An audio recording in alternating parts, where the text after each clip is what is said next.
Good morning मेरे प्यारे बच्चों। चलिए आप लोग को मेरे यूट्यूब चैनल विलेज स्टडी में आपको स्वागत है। मैं आशा करता हूं कि आप लोग अच्छे होंगे। तो चलिए हम लोग क्लास 10th का केमिस्ट्री पढ़ रहे थे। पहला चैप्टर रासायनिक अभिक्रिया और समीकरण। उसमें जो हम रासायनिक अभिक्रिया के बारे में, रासायनिक समीकरण के बारे में और रासायनिक समीकरण के प्रकार के बारे में पढ़ा देते कि एक संतुलित होता है और एक क्या होता है, असंतुलित। संतुलित का मतलब जिसमें अभिकारकों और प्रतिफल दोनों में परमाणु की संख्या क्या हो, समान। और असंतुलित का मतलब जिसमें परमाणु की संख्या समान नहीं हो। और हम ये बता रहे थे कि रासायनिक समीकरण को संतुलित कैसे किया जाता है, ठीक है ना। तो चलिए फिर से हम ये बताने जा रहे हैं कि रासायनिक समीकरण, जिससे कि हम ये बताए थे कि कोई भी रासायनिक समीकरण बिना संतुलित के उसको छोड़ना नहीं, हम ये बता रहे थे, ठीक है ना। कि संतुलित रासायनिक समीकरण क्या है, जिसका परमाणु की संख्या समान हो। और असंतुलित क्या है, जिसका परमाणु की संख्या समान नहीं हो।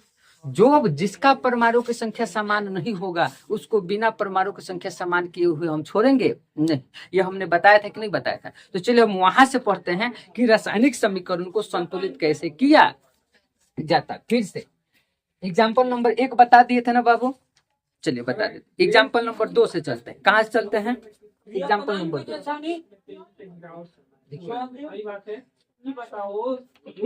AlCl3 है प्लस क्या है बाबू, OH का होल ट्वाइस है, AlOH का होल 3 है प्लस CaCl2। ये हम बता चुके थे। लेकिन ये लास्ट वीडियो जो हमारा पिछला वीडियो था उसका लास्ट टॉपिक था। यहीं से हम क्या कर रहे हैं, शुरुआत करें, ताकि कोई भी देखे तो उसको सिलसिलेवार से क्या हो सके, मिल सके। तो बोर्ड में देखिएगा हम पढ़ने ये जा रहे हैं कि रासायनिक समीकरण को संतुलित कैसे किया जाता है। एग्जाम्पल नंबर 2 देखिए। आप लोग का देख पा रहे हैं आप लोग ना बुक में, कि नहीं देख पा रहे हैं? देख पा रहे हैं ना आप लोग? अब बोलो। तो अब देखिएगा इसको संतुलित करना है। तो सबसे पहले हम बताए थे कि बायां वाला साइड आपका क्या कहलाता है, अभिकारक, और दायां वाला साइड क्या कहलाता है, प्रतिफल, ठीक है ना। तो संतुलित उसी को बोला जाता है जितना बायां हो उतना ही दायां हो। हमने ये बातें बताया था, एकदम बताया था। अब इधर देखिएगा संतुलित कैसे करेंगे, इसको हम अनुमान विधि कहते हैं। अनुमान लगाना है, क्या लगाना है, अनुमान। अब जैसे तुम लोग सोचो, आप लोग बैठे हुए हो, इधर देखा करते, इधर 2 बैठा हुआ, 3 बैठा हुआ, क्या बराबर है? तो अनुमान लगाइए कि इधर भी 2 हो तो इधर भी 2 हो, इधर भी 3 हो तो इधर भी। उसी को बोलते हैं संतुलित करना, बैलेंस करना। क्या करना है, बैलेंस। क्या ये बात हमने बताया था, एकदम बताया। तो अब देखिएगा हम इधर लिखेंगे बायां छोर। फिर से एक बार विस्तार बता रहे हैं। क्या बता रहे हैं बाबू, विस्तार। उसके बाद फिर से शॉर्टकट बताएंगे, ठीक है ना। और एक है दायां छोर। कौन छोर है, दायां छोर है। बोर्ड में देखा कर सब रे इधर। अब देखिएगा, आप देखिए मिलाइएगा, बताओ तो इधर एल्युमिनियम है कि ना है, बोलो एल्युमिनियम है कि ना है। अब तुम बताओ Cl का मतलब क्या होता है, क्लोरीन। क्या होता है, क्लोरीन। Cl है कि ना है। अब बताओ क्या है, कैल्शियम है कि ना है। Ca का मतलब क्या होता है, कैल्शियम। Ca का मतलब क्या होता है, कैल्शियम। और बाद देखो ये O, और ये O का मतलब ऑक्सीजन, O का मतलब, और H का मतलब हाइड्रोजन। अब बोर्ड में देखिएगा इधर भी मिला, इधर भी एल्युमिनियम है, इधर भी O है, इधर भी H है, इधर भी कैल्शियम है और इधर भी क्लोरीन। अब तुमको मिलाना है कि बायां साइड कौगो है और दायां साइड कौगो है। बातें समझ आ रहा है, बायां साइड कौगो है और दायां साइड कौगो। बोलो ये बातें समझ आ रहा है। अब एक बात बताओ, अगर एल्युमिनियम देखोगे, एल्युमिनियम बोर्ड में देखना एल्युमिनियम, तो बताओ एल्युमिनियम बायां साइड कौगो है, एगो है। अगर कुछ से गुना नहीं हुआ है तो क्या है, एक है। क्या है, एक है। मैं आशा करता हूं जो भी बच्चा मेरे वीडियो, पुराने वीडियो नहीं देखे हैं वो पुराने वीडियो देखे, ताकि यहाँ पे क्या है, समझ में। अगर अन्यथा पुराना वीडियो नहीं देखा है उसको समझ में कम आएगा। उसके बावजूद भी हम पूरा विस्तार से बता रहे ताकि तुमको समझ पाए, ठीक है। अगर जिसको नहीं समझ आए तो पुराना वीडियो जाके देखे, तब जाके इस वीडियो को देखे, तब आपको क्या आएगा, समझ में आएगा। तो बताओ एल्युमिनियम यहाँ पे कौगो है, एल्युमिनियम कौगो है, एगो है। तो बात एगो लिख दो, क्लियर है। हमको संतुलित करना है, बैलेंस करना है।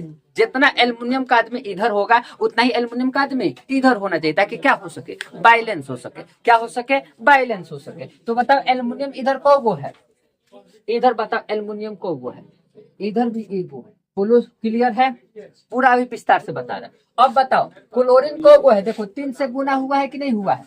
क्लोरीन कौगो है, 3 गो। तो क्लोरीन इधर 3 गो है। इधर बताओ क्लोरीन कौगो है, देखे दे 2 गो है। इधर क्लोरीन कौगो है, दो गो है। और फिर से देखो कैल्शियम इधर को गो है, ये गो है, इधर कैल्शियम को गो है, ये गो है सर। बोर्ड में देखा कीजिएगा ध्यान से। बताओ ऑक्सीजन को गो है, देखो दो गो ऑक्सीजन को गो है, इधर ऑक्सीजन को गो है तीन गो, ऑक्सीजन को गो है तीन गो है, इधर हाइड्रोजन को गो है दो गो, इधर हाइड्रोजन को गो है तीन गो। बोलो बातें समझ में आए। अब एक बात बताओ, एल्युमिनियम इधर एक इधर भी एक, ये तो ठीक है। तुम कहोगे क्लोरीन तीन इधर दो, बताओ ठीक है, बराबर करना। अगर इधर तीन इधर दो, अगर जब भी दो या तीन का बात आए, तुम एक बात बताओ, अगर तुम इधर एक से गुना करोगे तो दो रहेगा, इधर एक से गुना करोगे तो दो ही रहेगा। तो दो और तीन का एलसीएम ले लेना। तो दो और तीन किससे कटता है, मतलब दो और तीन किसको काटेगा, छह को। बताओ चार को काटेगा, पांच को काटेगा, नहीं छह से काटेगा, छह को काटेगा। तो इधर तीन से गुना करें तब तो छह बनेगा। बोलो इधर किससे करना है, दो से। तो बताओ इधर भी छह को पुगा और इधर भी क्लोरीन, दोनों तरफ छह हुआ कि ना हुआ, एकदम हुआ सर। अब बताओ कैल्शियम इधर एक है इधर एक है, छेड़छाड़ करना है, नहीं करना है। इधर ऑक्सीजन दो, इधर ऑक्सीजन, तो इधर भी दो से गुना करेंगे और इधर भी तीन से गुना करेंगे, ये भी छह और ये भी। अभी विस्तार से बता रहे हैं, बाकी आप जल्दी कर। अब बताओ इधर भी हाइड्रोजन दो, इधर भी हाइड्रोजन तीन, तो इधर दो से गुना और इधर कितना से गुना, तो बताओ कितना कितना हो गया बाबू, छह छह हुआ। बोलो हुआ। तो जहां जहां पे आप गुना किए हैं उधर उधर करो, देखिएगा ध्यान से सुनेगा। ऑक्सीजन इधर को गो था दो गो, तो हम एक्स्ट्रा कितना से गुना किए, तीन गो। तो देखो तो इधर तीन से गुना करो, इधर तीन। बोलो समझ आया कि नहीं समझ आया, तीन से गुना कर दिया। अब बताओ इधर को गो से गुना किया है, दो गो से, दिखाई दिया दो गो से गुना किए हैं, दो से हमने गुना कर दिया। बोर्ड में देखा कीजिएगा ध्यान से। अब बताओ हाइड्रोजन इधर देखे थे, तीन से गुना, हाँ तो देखते थे तीन से गुना हुआ हाइड्रोजन में। अब दिखिएगा, तो अब आप मिलाइएगा ध्यान से, चलो मिलाते, बोर्ड में दिखिएगा ध्यान से। अब देखिएगा, अगर आपको टोटल मिलना, क्योंकि हम बोले ना कि जितना बायां साइड होना चाहिए उतना किधर कितना होना चाहिए, दायां साइड। अब अगर मिलाओगे तो छह छह बारह, बारह छह 18, और 18 कितना हो गया 19। इधर टोटल कितना है 19, और इधर देखो तो छह छह 18, 18 को 19, देखो तो बराबर है कि ना है, रहे। तो बताइए संतुलित हुआ। आप इधर भी मिला सकते, देखो इधर जो गुना होगा सब में गुना होगा। ये हमने बातें बताए था, बोर्ड में देखा करो, चलो कोई दिक्कत नहीं, हम बताते हैं कहाँ पे मिस्टेक हुआ होगा, देखा जाएगा। इधर देखिएगा, बोर्ड में देखा कीजिएगा ध्यान से, सुनिएगा मेरी बात को। हम बताए थे दो का गुना अगर ऐसे किया जाए तो ये दो का गुना तीन में भी हुआ, दो का गुना दो में भी हुआ, कई बातें बताए थे, एकदम बताए थे। अब बोर्ड में देखा था ये तीन का गुना कैल्शियम में भी हुआ है, तीन का गुना ऑक्सीजन में भी हुआ, तीन का गुना हाइड्रोजन में भी हुआ। तो बताओ को कैल्शियम, अरे यार तीन को कैल्शियम, तीन को, यहाँ पे कैल्शियम देख एक है, तो यहाँ भी तीन से गुना। बोलो समझ आया कि नहीं समझ आया। हमको बराबर करना है, क्या करना है, बराबर करना। तो तीन गो इधर, तीन गो इधर, तीन गो इधर, तीन गो इधर। अब बताओ तीन से तो गुना कर दिए, अब ये तीन का गुना खाली कैल्शियम में होगा, नहीं तीन का गुना ऑक्सीजन में भी होगा। तो बताओ ऑक्सीजन अब पहले से को ऑक्सीजन है, दो गो, तीन का गुना किया तो को गो हो गया, छह गो। यहाँ पे देखो बाबू ध्यान से सुनेगा, ऑक्सीजन पहले से को गो है, तीन गो, और दो से गुना कर दे तो को गो हो गया, छह गो। ऑक्सीजन छह गो, यहाँ पे सही है। हाइड्रोजन पहले से दो गो है, तीन से गुना कर दे को गो हो गया, छह गो। यहाँ पे हाइड्रोजन पहले से को गो है, तीन गो, आज गुना कर दे दो का तो को गो हो गया, छह गो। बरो हुआ, ये संतुष्ट है। अब आगे देखिएगा, एल्युमिनियम को गो है, एक गो, यहाँ पे एल्युमिनियम को गो है, देख दो का एल्युमिनियम, तो यहाँ भी दो से गुना कर, तो यहाँ भी दो एल्युमिनियम, यहाँ भी दो एल्युमिनियम। बोलो बातें समझ आ रहा है कि नहीं आ रहा। अब बोर्ड में देखा कर, अब ये दो से गुना किए तो एल्युमिनियम तो दो गो बन गया, लेकिन क्लोरीन को गो बन गया, छह गो।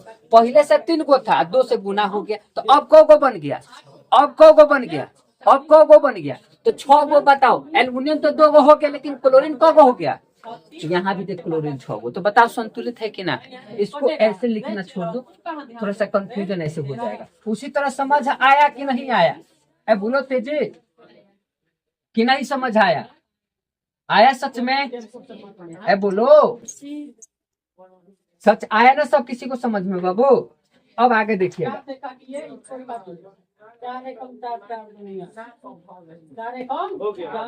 ठीक है ना। तो आप लोग को शायद ये समझ आएगा कि संतुलित कैसे करना, ठीक है ना। एक और एग्जाम्पल देख लेते, एक और, बाकी हम लोग अगला टॉपिक पढ़ेंगे, ठीक है बाबू। एक और एग्जाम्पल देख लिया जाए, जैसे हम 3 नंबर देख लेते हैं। कितना नंबर?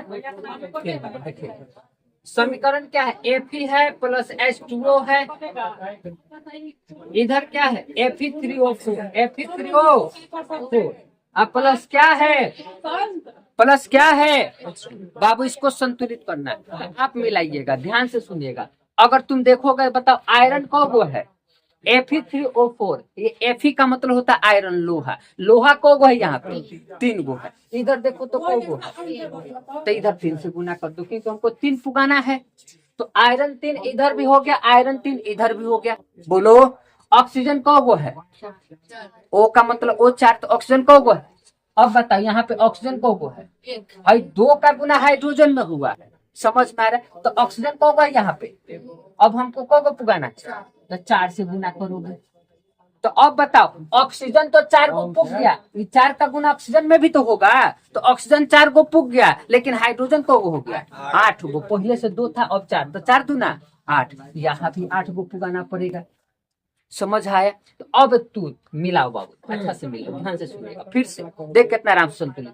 आयरन को गो, आयरन को गो 3 गो, ऑक्सीजन को गो, तो देखो ऑक्सीजन को गो 4 गो। अब बताओ हाइड्रोजन को गो 8 गो, हाइड्रोजन को गो। तो क्या समझ आया सब किसी को? तो संतुलित करना आप लोग का सीख चुके होंगे। बोलो समझ आया कि नहीं आया? अगर कहोगे तो एक और कर देंगे, नहीं तो अगला टॉपिक पढ़ेंगे। बाकी सब किसी को समझ आया कि नहीं? एक और कर दे बाबू, एक और कर देते। देखिएगा आप लोग ही बताना, आप लोग ही। एग्जाम्पल नंबर 4, KCl है, ओकर बाद O3 है प्लस तीर का निशान, इधर देखिएगा KCl है प्लस क्या है O2 है कि ना है? सब कोई बोर्ड में देखे, बुक में भी देखे। इसको संतुलित करना, तो आप देखो बाबू, बताओ के का मतलब पोटेशियम, पोटेशियम को गो है एगो, यहाँ पे को गो है, ठीक ठाक है ना।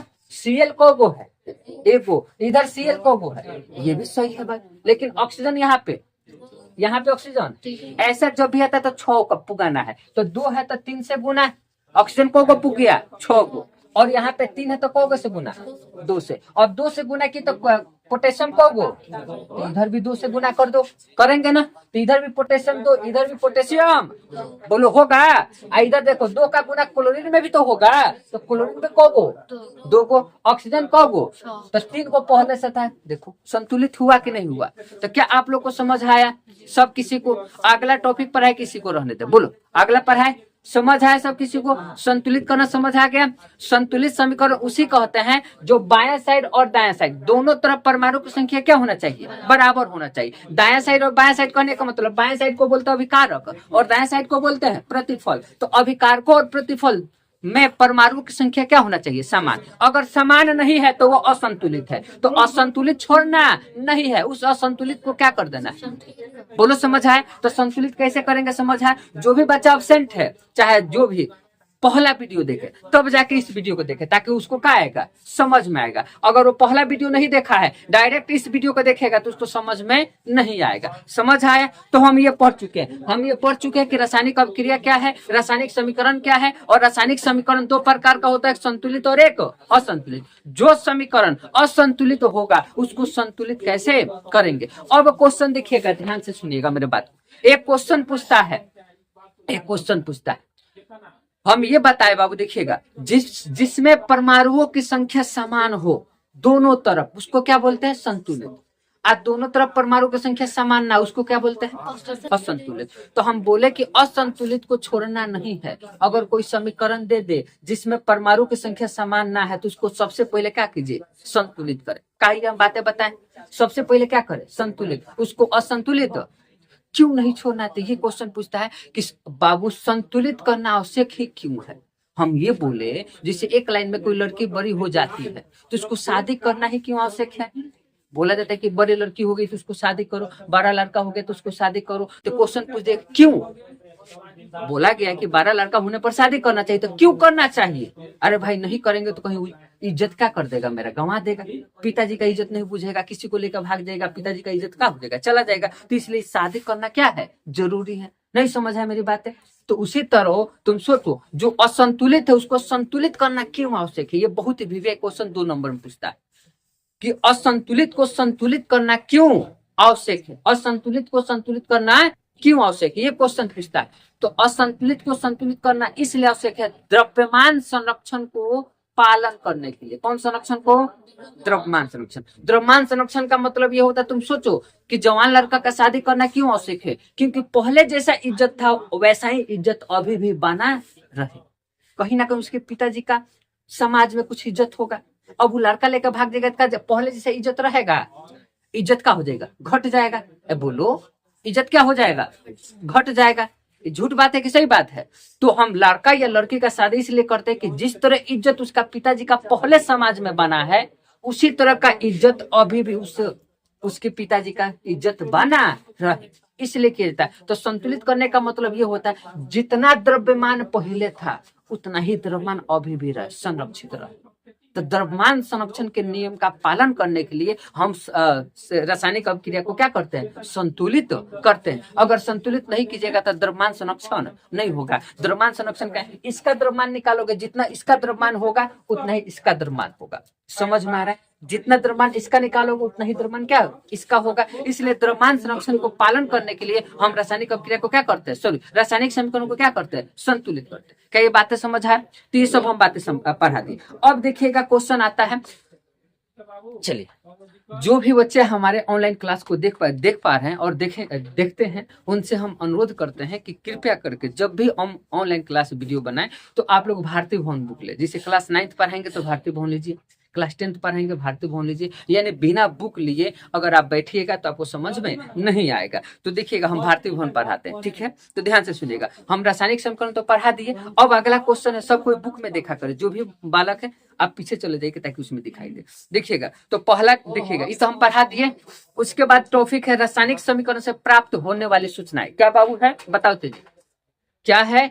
रासायनिक समीकरण से प्राप्त होने वाले सूचनाएं। ये क्वेश्चन आपको पूछा जाता है कि बताओ रासायनिक समीकरण से कौन कौन सी सूचनाएं प्राप्त किया जाता है।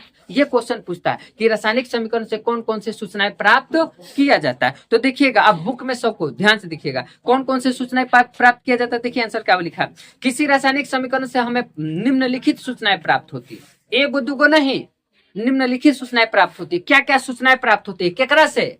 रासायनिक समीकरण से। तो देखिए क्या क्या सूचनाएं प्राप्त होता है। पहला, यह अभिकारकों एवं प्रतिफलों के संकेत सूत्र की जानकारी देता है। देखो तो हम बताए थे रासायनिक अभिक्रिया और रासायनिक समीकरण में क्या फर्क होता है। रासायनिक अभिक्रिया का मतलब बताइए जो शब्दों में लिखा हो, और रासायनिक समीकरण का मतलब जो संकेतों और सूत्रों में लिखा हो। तो बताओ ये जानकारी मिला कि नहीं मिला? अगर तुम एक बात बताओ, रासायनिक समीकरण पढ़ोगे तो इस देखिए पोटेशियम, जिसको हम ऐसे लिखेंगे ऐसे, तो यह शब्द हो गया, क्या हो गया? क्लोरीन। तो बताओ कितना 12 हो गया कि नहीं हो गया? तो ये इसका संकेत पोटेशियम का क्या होता है, क्लोरीन का Cl होता है। ये कैसे प्राप्त हुआ? रासायनिक समीकरण से ही ना।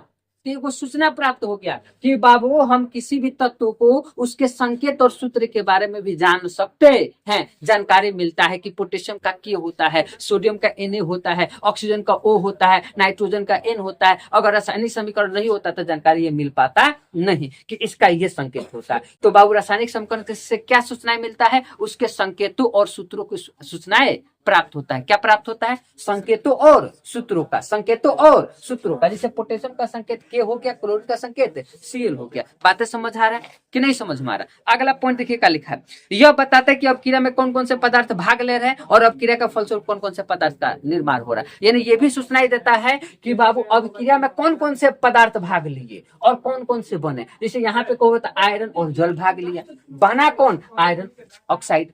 क्या बना? Iron oxide. और बना हाइड्रोजन गैस। यानी आपको ये बोलता है, ध्यान से सुनिएगा, ध्यान से सुनिएगा कि अभिकारक में कौन पदार्थ भाग ले रहा है और कौन पदार्थ बन रहा है। कौन जानकारी देता है? रासायनिक समीकरण। हम ये प्राप्त करें कि उससे क्या जानकारी मिलता है।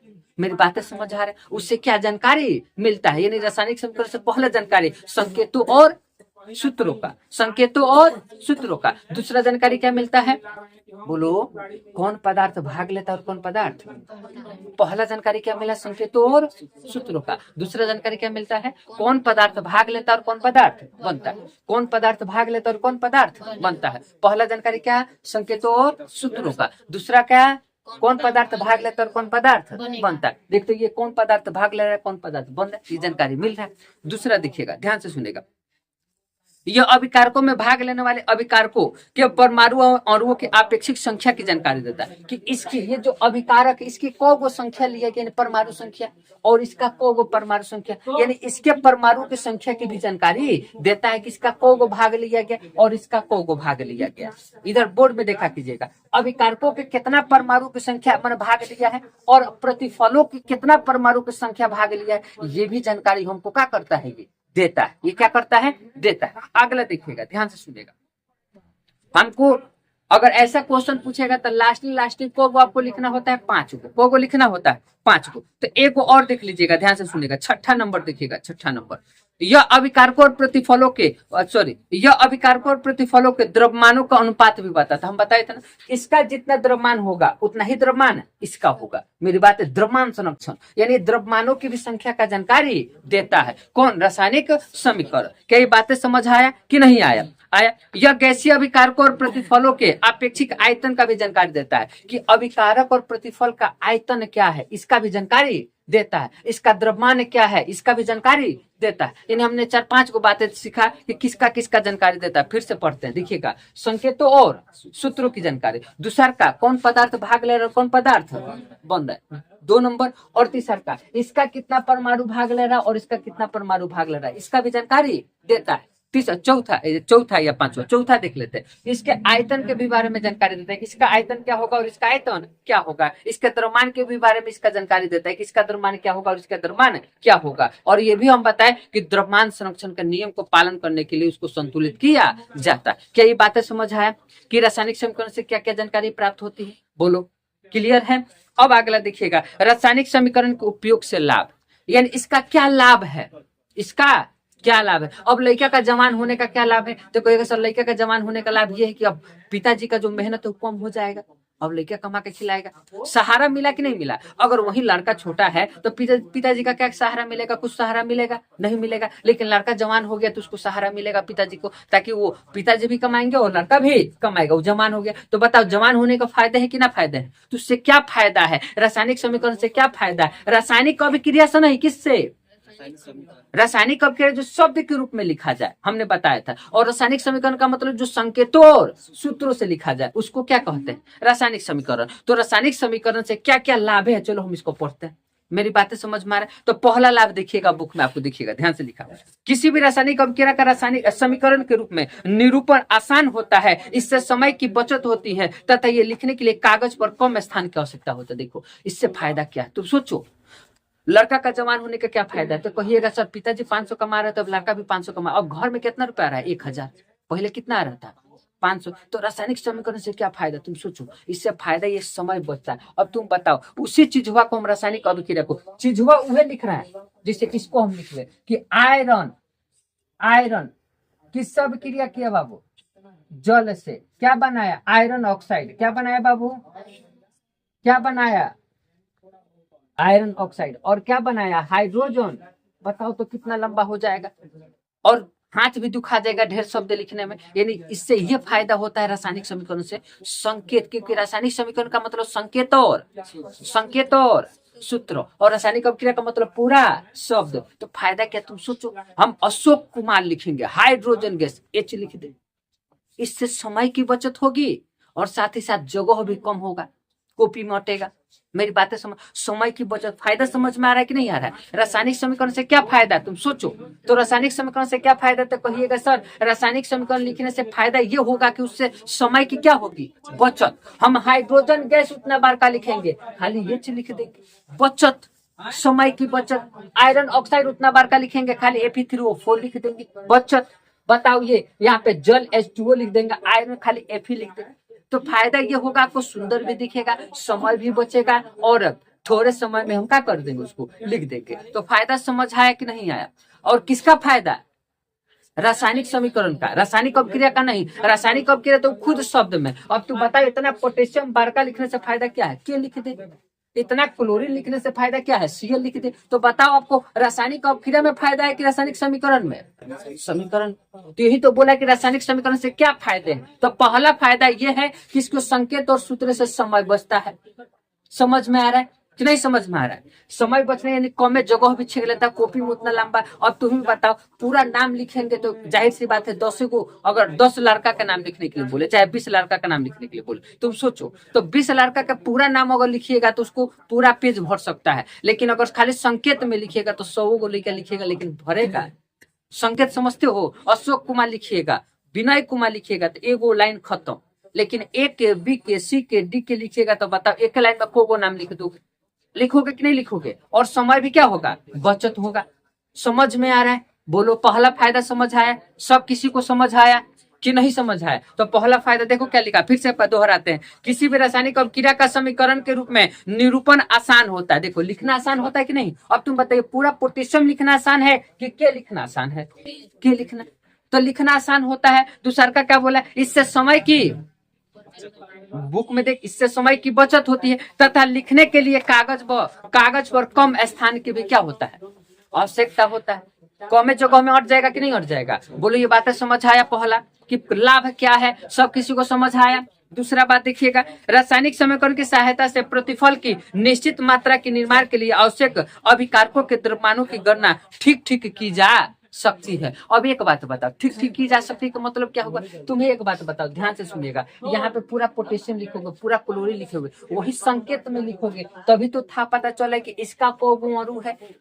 तुम एक बात बताना ध्यान से, अगर हाइड्रोजन गैस लिखा, hydrogen gas, hydrogen gas board में देखा कर। अब ये हाइड्रोजन लिखने से क्या पता चले कि इसका हाइड्रोजन का को परमाणु? ठीक ठीक जानकारी हो पाता नहीं है, लेकिन हम लिख देते। देखो देखो, हाइड्रोजन की यहाँ पे एगो परमाणु, इससे ठीक ठीक जानकारी प्राप्त हुआ कि नहीं हुआ? H2 लिख दिए तो इससे क्या पता चला? 2 गो है, यहाँ पे 2। अब बताओ को गो है? 4 गो है। लेकिन क्या इससे पता चल रहा है? नहीं। तो शब्द लिखने से द्रव्यमान का ठीक ठीक जानकारी प्राप्त नहीं होता है। आज संकेत लिखोगे तो ठीक ठीक जानकारी प्राप्त होता है। नहीं समझ में आया? बोलो, आया कि नहीं आया? जैसे यहाँ पे आयरन ऑक्साइड लिख रहे हो तो तुमको क्या पता चल रहा है? यहाँ पे हाइड्रोजन गैस, देखते यहाँ पे हाइड्रोजन गैस 8 गो है। अब हाइड्रोजन गैस लिखने से पता चलेगा कि हाइड्रोजन का 8 गो परमाणु है? पता चलेगा? पता चल सकता है, लेकिन संकेत में लिखोगे तो पता। बोलो, समझ आए कि नहीं आए? तो संकेत और सूत्रों से लिखने से आपका द्रव्यमान के बारे में ठीक ठीक जानकारी प्राप्त होता है। बोलो, समझ आए? पहला, समय की बचत, लिखने में आसानी होता है। और दूसरा, द्रव्यमान की ठीक ठीक जानकारी प्राप्त होता है। कैसे लिखने में? संकेतों और सूत्रों से लिखिएगा तो द्रव्यमान का ठीक ठीक जानकारी प्राप्त होगा, और शब्द में लिखिएगा तो द्रव्यमान का ठीक ठीक जानकारी नहीं प्राप्त होगा। समझ आया? तीसरा देखिएगा, सबसे बड़का लाभ, संपूर्ण विश्व में एक ही प्रकार के रासायनिक संकेत का उपयोग होता है। देखो, अतः वैज्ञानिकों को रासायनिक समीकरण की जानकारी प्राप्त करने में किसी भी प्रकार की कठिनाई नहीं होती है। हम बोले, एक बात बताइएगा, अब अगर आप 9वीं में पढ़े होगा तो SI मात्रक पढ़े होंगे, जिससे द्रव्यमान के SI मात्रक कीजिए, मीटर का SI मात्रक, सॉरी लंबाई के SI मात्रक मीटर, तो बताओ SI मात्रक पूरा विश्व में सेम है कि ना है? हम ये भी बताइए, हाइड्रोजन, हीलियम, लिथियम, बेरिलियम, जो भी आप तत्वों का संकेत याद कीजिएगा तो हाइड्रोजन का संकेत क्या होता है? H। पूरे विश्व में हाइड्रोजन को H ही लिखा जाता है। मेरी बात को समझिएगा, इसलिए आधार कार्ड का नाम सेम होता है। अलग अलग, जैसे कि आदमी का गांव का नाम अलग होता है, डमरुआ, समरुआ, गोमरुआ, जो भी होता है, लेकिन आधार कार्ड का नाम एक ही होता है। बोलो, अब आधार कार्ड का नाम एक ही होगा तो ये फायदा इससे ये होगा ना, संपूर्ण विश्व में सब तत्वों का संकेत क्या होता है? एक ही होता है। तो लिखने में दिक्कत, यदि हाइड्रोजन को यहाँ पर हम H बोलेंगे तो अमेरिका में भी, लंदन में भी, स्वीडन, ऐसा क्या कहते हैं, जो भी कनाडा में भी H, यानी संपूर्ण विश्व में क्या होगा? H होगा। अगर ऑक्सीजन को यहाँ पे O बोलेंगे तो संपूर्ण विश्व में क्या होगा? यदि संपूर्ण विश्व के लिए संकेत तो क्या है? एक ही है, तो आपको लिखने में कठिनाई। तो तुम सोच ले बाबू, अगर इंडिया में हाइड्रोजन को H बोलते, अमेरिका में O बोल देता, और इंडिया में ऑक्सीजन को O बोल रहा है और अमेरिका में H बोल रहा है, तो तुम कहोगे H, तो कहेगा H का मतलब हाइड्रोजन, वो कहेगा नहीं H का मतलब ऑक्सीजन। बताओ, लिखने में आसानी होगी? कठिनाई? कठिनाई। लेकिन संकेत सेम है, हर एक विश्व में संकेत सेम है, तो लिखने में कठिनाई होता नहीं है। तो 3 फायदे। पहला, हमने फिर से बता रहे हैं कि बाबू संकेत लिखने से समय की क्या होती है, जगह क्या होता है, कम छेकता है। बोलो बताएं कि नहीं बताएं। दूसरा बात है, द्रव्यमान का सही सही जानकारी प्राप्त होता है। अगर हम शब्द में लिखेंगे, हम बताएं हाइड्रोजन गैस, हाइड्रोजन गैस पता ही नहीं चलेगा कोगो है, लेकिन यहाँ पे देख 4H2 कोगो है, 8 गो, यहाँ पे कोगो है 4 गो, यहाँ पे कोगो 1 गो। तो ऐसे लिखने से ठीक ठीक जानकारी प्राप्त होगा। बोलो झूठ बात है। और दूसरा का, संपूर्ण विश्व में सभी तत्वों का संकेत क्या है, सेम है, एक ही है, इसलिए में लिखने में कोई कठिनाई नहीं होती। बोलो ये बातें समझ आए कि नहीं? हमने सूचना पर अब बताया कि रासायनिक समीकरण से क्या क्या सूचनाएं प्राप्त होती है और रासायनिक समीकरण के क्या क्या लाभ है। बताओ, हो जाएगा? समझ आया कि नहीं आया? आया समझ में? बोलो आया कि नहीं आया? अब आता है, देखिएगा अगला टॉपिक है रासायनिक समीकरण की सीमाएं। सीमाएं का मतलब होता है दोष, दोष का मतलब होता है हानि, कि रासायनिक समीकरण से क्या हानि है, क्या दोष है, क्या सीमाएं है, देखा जाए कि नहीं देखा जाए? बोलो।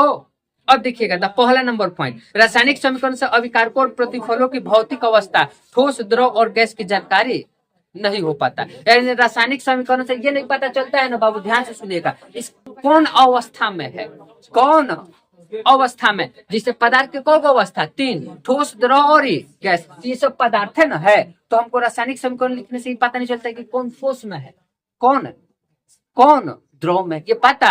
और कोई ऐसा ज्वलित द्रव में है, तो कोई कोई आप देख के बता सकते हैं, लेकिन कोई कोई ऐसा नाम होता है जिसको आप देख के बता नहीं सकते। तो ये इसका क्या हो गया, दोष हो गया। क्या हो गया?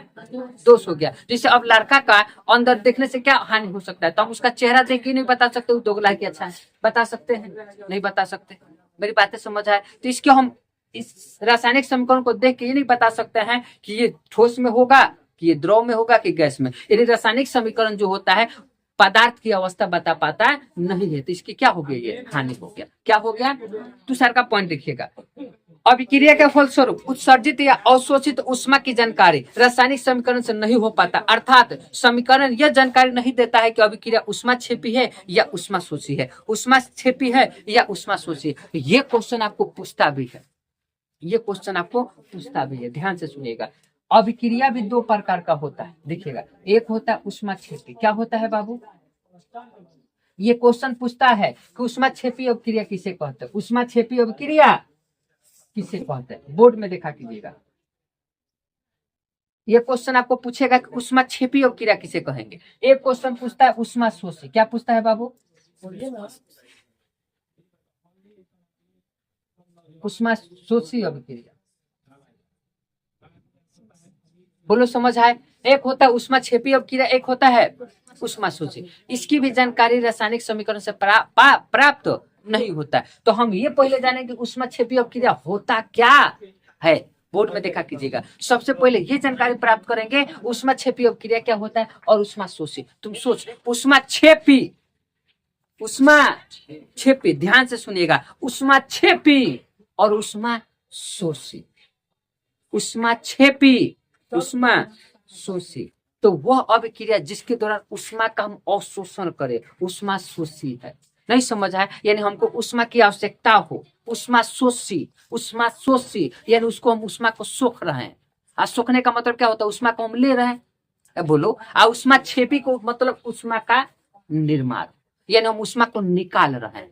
दोनों में फर्क है। सोच, वैसी रासायनिक अभिक्रिया जिसमें ऊष्मा को हम क्या करते हैं, सोखते हैं, अवशोषण करते हैं, उसको कहते हैं ऊष्मा शोषी। समझ में आ रहा है? यानी हमको ऊष्मा चाहिए, हम पानी को सोखेंगे, पानी चाहिए। 2 स्थिति, जमीन में अगर बता बरसात में खुद इतना पानी पड़ा हुआ है और तुम पानी पटाओगे तो पानी और सोखेगा कि निकालेगा? निकालेगा, उसको ज्यादा हो गया है। और साफ जमीन सूखा पड़ा हुआ है, जमीन का पड़ा हुआ है, सूखा पड़ा हुआ है। मेरी बातें समझ आए? जमीन का पड़ा हुआ है, सूखा पड़ा हुआ है, तो तुम उस स्थिति में क्या करोगे? तो जब जब जमीन सूखा पड़ा होगा, पानी डालोगे तो सूखेगा।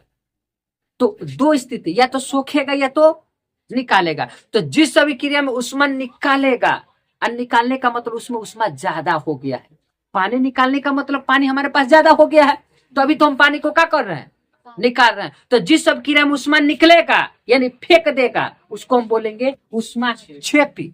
और ऊष्मा सोच जिसमें हमको ऊष्मा चाहिए, उस अभिक्रिया को करने के लिए ऊष्मा हमको चाहिए, उसको क्या बोलेंगे? तो वैसी रासायनिक अभिक्रिया, फिर से देखिएगा, वैसी रासायनिक समीकरण या अभिक्रिया, वैसी रासायनिक समीकरण जिसमें उष्मा की आवश्यकता होता है, हमको लेना हो, उसको बोलेंगे उष्मा शोषी। क्या बोलेंगे? उष्मा शोषी। और उष्मा क्षेपी वैसी रासायनिक समीकरण जिसमें उष्मा की आवश्यकता नहीं हो, वो निकाले। निकाले का मतलब उत्सर्जित करे, उत्सर्जित का मतलब निकाल दे। यानी वैसी रासायनिक अभिक्रिया जिसमें उष्मा उत्सर्जित करता है, उष्मा उत्सर्जित करता है, नहीं उष्मा को बाहर निकालता हो, उसको क्या बोलते हैं? उसको क्या बोलते हैं? उसको क्या बोलते हैं? अब उष्मा शोषी किसको बोलेंगे? जिसमें उष्मा की क्या हो, जिसमें उष्मा की क्या हो, आज जिसमें उष्मा की आवश्यकता ना हो उसको निकालना हो, क्या बोलेंगे? जिसमें आवश्यकता हो, आज जिसमें आवश्यकता नहीं निकालेंगे। समझ में आया? यानी इसकी भी जानकारी वो देता नहीं है, ना उसकी अवस्था की जानकारी देता है। कौन बाबू? रासायनिक समीकरण पदार्थ की अवस्था की जानकारी, और ये भी जानकारी नहीं देता है कि कौन अभिक्रिया उष्मा क्षेपी है और कौन अभिक्रिया उष्मा शोषी। बोलो समझ आया कि नहीं आया? इतना बातें समझ आया? सच सच बोलिए, समझ आया कि नहीं आया? अगला पेज देखिएगा, अगला क्लियर है? अगला देखिएगा, रासायनिक समीकरण से यह पता नहीं चलता है कि अभिक्रिया किन दशाओं में दाब ताप सांद्रण उत्प्रेरक की उपस्थिति में आदि में संभव है। यानी हमको ये भी पता नहीं चलता है कि ये जो अभिक्रिया हो रहा है, देखिएगा जैसे लड़का कोई बिगड़ा हुआ है, हमको ये भी पता नहीं, अब बाद में सुधर गया तो हमको ये पता नहीं चला किसको सुधारने वाले पापा हैं, किसको सुधारने वाला सर है, किसको सुधारने वाले बड़े पापा हैं, किसको सुधारने वाले पुलिस है, किसको सुधारने वाला मुख्यमंत्री, इसको हमको पता। यानी इसको देखने से ये पता नहीं चल रहा है कि अभिक्रिया दाब में हो रहा है कि ताप में हो रहा है, कि या कोई उत्प्रेरक में हो रहा है। यानी रासायनिक समीकरण को देखने से पता नहीं चलता है कि किसके उपस्थिति में हो रहा है, ये किसके उपस्थिति के कारण ये सुधरा है। लड़का पापा से सुधरा है कि बड़े भैया से सुधरा है या पुलिस से सुधरा है? कोई ना कोई सुधारा होगा तब ना बिगड़ा हुआ लड़का सुधर गया। तो ये रासायनिक समीकरण को देखने से ये पता नहीं चलता है कि ये दाब में हो रहा है कि ताप में हो रहा है, किन अवस्थाओं में, किन दशाओं में हो रहा है, इसका पता नहीं चलता है। बोलो समझ आया कि नहीं आया? आ रहा है ना? अगला देखिएगा, पॉइंट नंबर 4, रासायनिक समीकरण अभिक्रिया के वेग के संदर्भ में कोई जानकारी नहीं देता। अभिक्रिया के वेग के संदर्भ में ये पता नहीं चलता। अब देखिएगा, ध्यान से सुनिएगा, कोई आदमी ऐसे रुका हुआ है, उसको देख के क्या पता कर सकते हैं कि तेज हवाई जहाज खाने दौड़ता है, कि ट्रेन खाने दौड़ता है, कि पैसेंजर, आप बता सकते हैं? तो रासायनिक समीकरण देख के ये नहीं पता बताया जा सकता है कि वो रासायनिक अभिक्रिया तेजी से हो रहा है कि स्लो हो रहा है। अभिक्रिया करने का भी सिस्टम होता है। कहिएगा नहीं सर हमको नहीं समझ आया। जैसे कोई कोई दिखिएगा साफ स्वाक स्वाक, जैसे कि अब 2 आदमी को ही बैठा दे देते, एगो दिखिएगा 2 मिनट में खाना खा चपट चट कर देगा, खा के समाप्त। एगो लड़का ऐसा होगा कि 5 मिनट खाते रहते और आया, यानी उसका स्लो है, स्लो खा रहा है। तो रासायनिक समीकरण भी वैसा होता है कि जो कोई अभिक्रिया तेज करता है और कोई अभिक्रिया स्लो करता है। उसका वेग के बारे में, वेग का मतलब चाल होता है, जिसमें 9th क्लास में पढ़ाया गया है। तो वो नहीं बता पाता है कि रासायनिक समीकरण का वेग जो है तेज है कि स्लो है। समझ आया कि नहीं समझ आया? अब देखिएगा ध्यान से, कुछ रासायनिक अभिक्रिया विस्फोटक के साथ होती है, परंतु रासायनिक समीकरण से ये बात कोई जानकारी नहीं होता है। देखिएगा विस्फोटक के साथ, जिससे बम साफ धड़केगा, ट्वाक देना, यानी कोई रासायनिक समीकरण जो होगा विस्फोट के साथ होगा, कोई विस्फोट के साथ, कोई मंद गति से होगा, कोई समझ में आ रहा है कि नहीं समझ में आ रहा है? एक लाइन में बोला जाएगा, सबसे बेस्ट समझना है। कोई दिखेगा गैस छोड़ता है तो एकदम ठुसुकिया छोड़ेगा, बुझेबे नहीं करेगा, एक साफ छोड़ेगा। बोले झूठ बात है।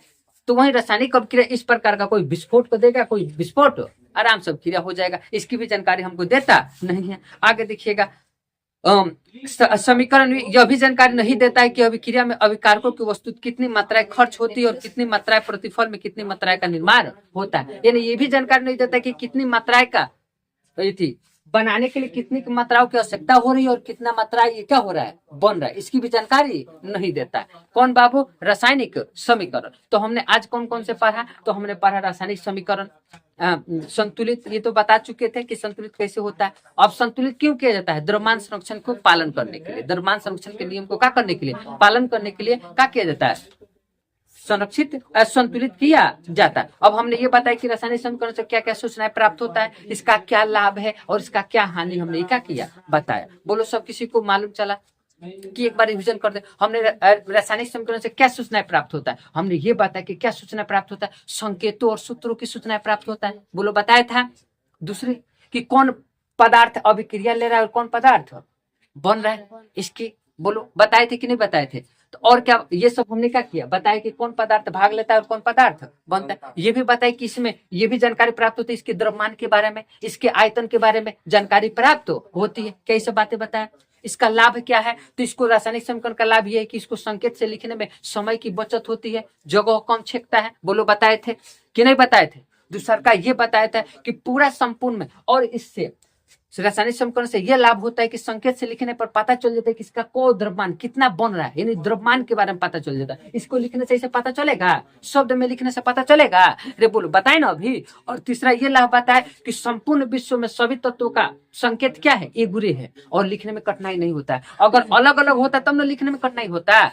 मेरी बातें समझ आए। जैसे तुम्हारा ही नाम खुशबू है, मान लेते हैं एक लड़के का नाम खुशबू है, और उसको 10 आदमी बोलाएगा खुशबू इधर आओ, और तुमको दूसरा का कोई बोला सुमन इधर आओ, तीसरा का बोला रे थी मोहनी इधर आओ, तो कहेगा इस लड़के का नाम सुमन है, वो कहेगा ना इसका नाम मोहन है, इसका कहेगा ना खुशबू है, इसका कहेगा मोहित है। तो बताइए झगड़ा हुआ कि नहीं हुआ। आज 10 आदमी तुमको खुशबू के नाम से बुला रहा है, तो बताइए उसको तुमको बुलाने में दिक्कत होगा, नहीं होगा। तो सभी तत्वों का संकेत एगुरे है, पूरा विश्व में एगुरे चलता है। अगर अलग अलग होता तभी तो दिक्कत होता। हमने हानि बताया, इसकी अवस्था के बारे में जानकारी प्राप्त नहीं होता है। इससे यह पता नहीं चलता है कि कौन अभिक्रिया उष्माक्षेपी है और कौन अभिक्रिया उष्माशोषी है। इस उष्माक्षेपी उष्मा निकलेगा, उष्माशोषी उष्मा जरूरत मिलेगा। समझ आए। तो अभिक्रिया करने के लिए अगर उष्मा की जरूरत होता है उसको कहेंगे उष्माशोषी, और अभिक्रिया करने के लिए उष्मा को निकाला जाता है उसको कहते हैं उष्माक्षेपी।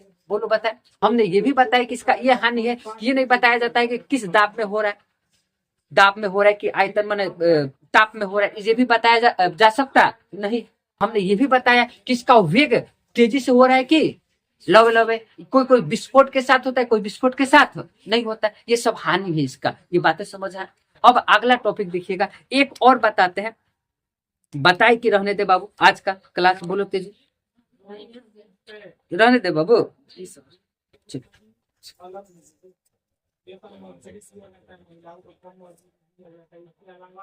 हो जाएगा तो चलिए। तो आज का क्लास हम लोग यहीं पे रोकते हैं, और आशा करते हैं कि आपको ये क्लास समझ में आया होगा। और अगर क्लास अच्छा लगा हो तो कमेंट कीजिए, लाइक कीजिए और शेयर कीजिए। चलिए धन्यवाद। और अगले बार आप लोग क्लास में जुड़ना नहीं भूले और देखना नहीं भूले। चलिए थैंक्स।